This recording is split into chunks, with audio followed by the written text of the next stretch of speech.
రోజు నుంచి మనం ఎక్స్ప్లోరేటరీ డేటా అనాలిసిస్ నేర్చుకోబోతున్నాం మామ. Are you excited? Yes, I'm also excited. ఈ ఎక్స్ప్లోరేటరీ డేటా అనాలిసిస్ అనేది డేటా సైన్స్ లో one of the most important మామ. సో ఈ ప్లేలిస్ట్ ని ఖచ్చితంగా మొత్తం చూడండి, అప్పుడు మీకు అర్థమవుతుంది. చెప్తున్నా కదా మామ, ఈ సిరీస్ అనేది చాలా అంటే చాలా డెప్త్ ఉండబోతుంది. అండ్ అలాగే ఆ డెప్త్ ని మీకు ఈజీగా అర్థమయ్యే విధంగా చెప్పే బాధ్యత మాది. బట్ మీరు చేయాల్సింది లైక్, షేర్, సబ్స్క్రైబ్, అంతే మామ మేము కోరుకునేది. ఓకేనా? సబ్స్క్రైబ్ చేశారనుకోండి కదా.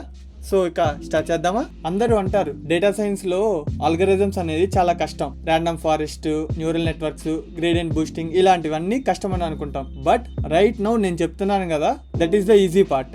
హార్డెస్ట్ పార్ట్ ఏంటిదంటే ఆ డేటాని అనలైజ్ చేసి మనం అర్థం చేసుకోవాలి. సో ఇది కొంచెం హార్డెస్ట్ పార్ట్, బట్ ఈజీగానే అయిపోగొట్టేద్దాం. మనం కొంచెం ఇంటరాక్షన్ గా చేద్దాం. ఎలాగానంటే లెట్ అస్ సపోజ్ నువ్వు ఒక డాక్టర్ అనుకుందాం. నువ్వు డాక్టర్ అయితే ఒక పేషెంట్ ఒక హెడేక్ తోటి నీ దగ్గరకు వచ్చారు. ఒకవేళ నో ఈడిఏ కేస్ అంటే నువ్వు ఎటువంటి డేటాని అనాలిసిస్ చేయలేదు అని అనుకుందాం. అంటే ఆ పర్సన్ని నువ్వు అనాలిసిస్ చేయలేదు, ఏ క్వశ్చన్స్ అడగలేదు. అడగకుండా నువ్వేం చేస్తావు, నా దగ్గర సర్జరీ చేసే రోబోట్ ఉంది కాబట్టి నేను సర్జరీ చేస్తాను అని అంటావు. అంటే ఇక్కడ నథింగ్ బట్ ఈ సర్జరీ చేసే రోబోట్ అంటే ఏంటిది?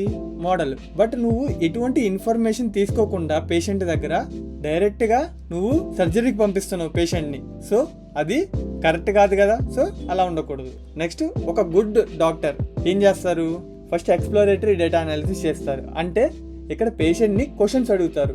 ఎప్పటి నుంచి హెడేక్ ఉంది, అండ్ అలాగే హెడ్కి ఏమైనా తగిలిందా లేదా, ఇలా నెంబర్ ఆఫ్ క్వశ్చన్స్ అన్ని అడుగుతారు. ఇక్కడ క్వశ్చన్స్ అడుగుతున్నారు అంటే అర్థం ఏంటిది? ఆ పేషెంట్ ని వాళ్ళు అనలైజ్ చేస్తున్నారు డేటా తోటి. అనలైజ్ చేసుకున్న తర్వాత అది సర్జరీకి పంపించాలా లేకపోతే ఏం చేయాలి అని చెప్పేసి డిసైడ్ చేస్తారు కదా. సో ఇదే గైస్ ఎక్స్ప్లోరేటరీ డేటా అనాలిసిస్ అంటే ఈడిఏ అనేది ఒక ఇంటర్వ్యూ లాంటిది.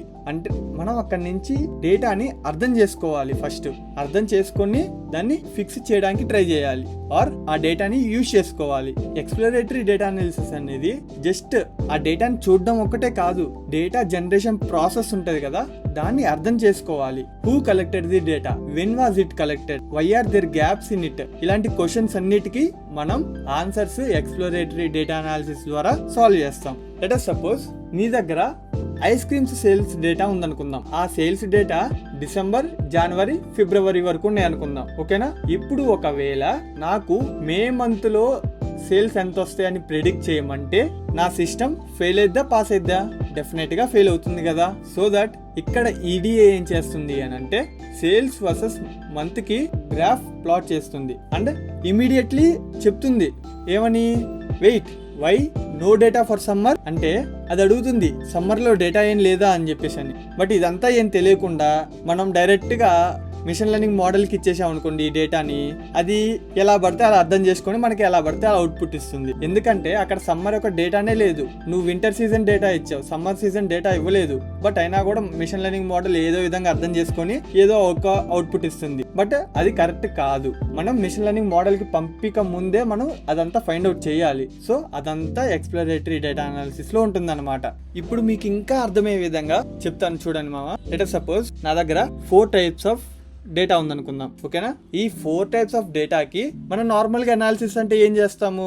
చిన్నప్పుడు యావరేజ్, వేరియన్స్, కోరిలేషన్ అట్లా చేస్తాం. ఇప్పుడు ఈ డేటాలో ఏముంటాయి మనకి? ఎక్స్ అండ్ వైసే కదా. యావరేజ్ ఆఫ్ ఎక్స్ చేద్దాం, మనకి 9 వచ్చింది అనుకుందాం. లెట్ us సపోజ్ ఇది అన్నిటికీ సేమ్ వచ్చింది అనుకుందాం, సేమ్ ఫర్ ఆల్. ఈ 4 డేటా సెట్స్ కి 9 వచ్చింది అనుకుందాం.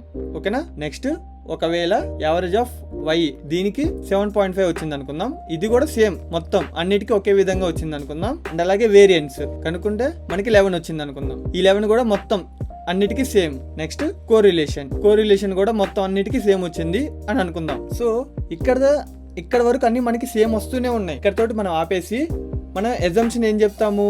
These 4 markets are data are identical అని అంటాం. అంటే దీస్ 4 డేటా ఆర్ ఐడెంటికల్ అని అజంప్షన్ వచ్చింది అనుకుందాం. వస్తే ఇప్పుడు నీ బాస్ తోటి నువ్వు ఈ 4 అన్ని ఈక్వల్ గా ఉన్నాయి, సో ఈ 4 డేటా సెట్స్ సేమ్ అని అన్నావు అనుకో మీ బాస్ తోటి, యు ఆర్ ఫైర్డ్ అని చెప్పేసి అని అంటాడు. వై? ఎందుకు అంటే బికాస్ వెన్ యూ ప్లాట్ ఈడిఏని మనం ప్లాట్ చేసినప్పుడు మనకి అసలు నిజాలన్నీ బయటపడతాయి ఇక్కడ నుంచి మనకి. లెట్ us సపోజ్ ఫస్ట్ ఒక డేటా సెట్ 1 తీసుకుందాం మనం. ఈ డేటా సెట్ 1 లో మనకి డేటా అనేది క్లీన్ లైన్ లో ఉందనుకుందాం. ఓకేనా. అలాగే డేటా సెట్ 2లో వచ్చేసరికి మనకి డేటా అనేది కర్వ్ షేపుడ్ లో ఉందనుకో, అప్పుడు మనం లీనియర్ మోడల్ యూజ్ చేసాము అని అంటే ఫెయిల్ అవుతుంది, అంతే కదా. ఇప్పుడు ఇదేంటిది లైన్, మనం ఈ ప్లాట్ చేసినప్పుడు ఈడిఏ ప్లాట్ చేసినప్పుడు మనకి క్లీన్ లైన్ వచ్చింది అనుకోండి, అప్పుడు మనం లీనియర్ లైన్ సక్సెస్ఫుల్ అవుతుంది. ఓకే, ఒకవేళ కర్వ్ షేప్ వస్తే డేటా అనేది లీనియర్ మోడల్ ఫెయిల్ అవుతుంది కదా. బట్ ఇక్కడ లీనియర్ మోడల్ సక్సెస్ అయింది, ఇక్కడ ఫెయిల్ అవుతుంది. మళ్ళీ ఈ పారామీటర్స్ అన్ని సేమ్ ఉంటాయి, average of X, average of Y, variance, correlation అన్ని సేమ్ ఉంటాయి. బట్ నీకు డేటా అనేది చేంజ్ అవుతుంది. సో ఇలా ఉన్నప్పుడు నువ్వు ఐడెంటికల్ అని ఎలా చెప్తావు? లీనియర్ మోడల్ ఫెయిల్ అవుతుంది ఇక్కడ, లీనియర్ మోడల్ సక్సెస్ అవుతుంది ఇక్కడ, ఐడెంటికల్ అని చెప్పలేవు ఇక్కడ. ఓకేనా. ఇందులో మనం ఏం చేయాలన్నాను? ఇన్వెస్టిగేషన్ చేయాలన్నాను కదా. సో ఈ ఇన్వెస్టిగేషన్లో మనకి టోటల్గా 3 లెవెల్స్ ఉంటాయి. ఫస్ట్ వన్ వచ్చేసరికి univariate analysis, second one bivariate analysis, అలాగే థర్డ్ వన్ మల్టీవేరియేట్ అనాలిసిస్. ఈ 3 మనకి ఇన్వెస్టిగేషన్ చేయడానికి యూజ్ అవుతుంది. అంటే డేటా యొక్క బిహేవియర్ ని కనుక్కోవడానికి మనకి ఈ 3 యూజ్ అవుతాయి. ఫస్ట్ యూనివేరియేట్ అనాలిసిస్ చెప్పుకుందాం. యూని అంటే నథింగ్ బట్ 1 కదా. సో మనం యూనివేరియేట్ అనాలిసిస్ లో పిక్ 1 కాలం, అంటే ఒక కాలం ని పిక్ చేసుకొని మనం దాని బిహేవియర్ ని అనాలిసిస్ చేయాలి. ఏది ఆ ఒక్క కాలం వరకే, మళ్ళీ రెండో కాలం తీసుకోకూడదు, ఏదైనా ఒక్కటే తీసుకోవాలి. దాంట్లో మనం ఏమేమి వాడతాం? మెయిన్గా కాన్సెప్ట్స్, నార్మల్ డిస్ట్రిబ్యూషన్ అంటే నథింగ్ బట్ బెల్ కర్వ్. ఈ normal distribution and bell curve నేను ఒక వీడియో చేస్తాను మామ దీని గురించి, అప్పుడు ఆ రోజు మీకు క్రిస్టల్ క్లియర్గా అర్థమైపోతుంది దాని గురించి. ఓకేనా. And next bivariate analysis. ఇక్కడ బై అంటే నథింగ్ బట్ 2. ఇక్కడ ఏం చేస్తున్నాము అని అంటే ఒక 2 కాలమ్స్ ని సెలెక్ట్ చేసుకోవాలి. ఈ 2 కాలమ్స్ ని మనం ఒక రూమ్ లో వేసినామంటే దాని యొక్క ఇంటరాక్షన్, అది ఏ విధంగా ఇంటరాక్ట్ అవుతున్నాయి ఆ 2 కాలమ్స్ అనేటివి అనేది ఇందులో చెప్తుంది. ఇక్కడ మనకి కోరిలేషన్ అండ్ కాజేషన్ వస్తుంది. ఇప్పుడు కోరిలేషన్ కి ఒక ఎగ్జాంపుల్ తీసుకుందాం మామ. ఇక్కడ చూడండి మామ, ఈ డేటా పాయింట్స్ చూసుకుంటే ఈ డేటా పాయింట్స్ అన్నిటిలో రిలేషన్ ఉంది.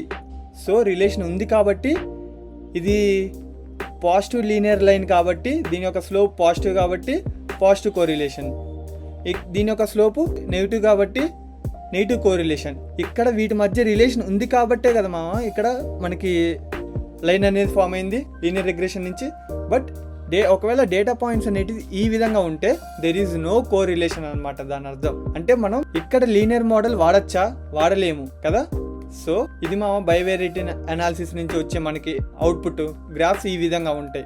అంటే అది పాజిటివ్ కోరిలేషన్లో ఉన్నదా, నెగిటివ్ కోరిలేషన్లో ఉన్నదా, అసలు కోరిలేషన్ లేదా అనేది మనకి బైవేరియేట్ అనాలిసిస్ నుంచి తెలుస్తుంది. Next multivariate analysis. మల్టీ అంటే నథింగ్ బట్ మెనీ, మనకు తెలిసిందే ఆల్రెడీ. ఇప్పుడు వరకు మనం 2 వేరియబుల్స్ తోటి చేశాం అనాలిసిస్ అనేది.